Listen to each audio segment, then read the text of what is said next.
मी सौ नूतन प्रमोद गायकवाड वार्ड क्रमांक 17चे उमेदवार आहे। मी आता हे तिसरी टर्म आहे।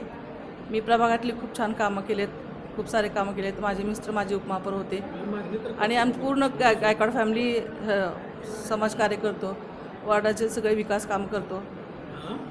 आता मी राष्ट्रवादी पक्षात प्रवेश केलेला आहे। कामं चालू आहेत। माझी मुलगी आहे, तिने माझे सहकार्य सगळे कामं करते। याच्यापुढे तुम्ही कशा पद्धतीने कामे करणार? इतक्या वेळेस आम्ही अगोदर अपक्ष म्हणून निवडून आलेले, तेव्हा काय अपक्ष असल्यामुळं राजकीय थोडंसं प्रॉब्लेम आलेला, म्हणजे कामं होत नव्हते। आता कसं अजितदादांबरोबर काम करते म्हटल्यावर कामं होणारच 100%। मी MIमध्ये पण होते तेव्हा कामं होत नव्हते, का तर आपलं सरकार होतं इकडे। MIMच्या लोकांना थोडंसं प्रॉब्लेम यायचा कामं करण्यासाठी, पण आता 100% दादांचा आपल्यावर विश्वास आहे आणि दादांच्या विश्वासाला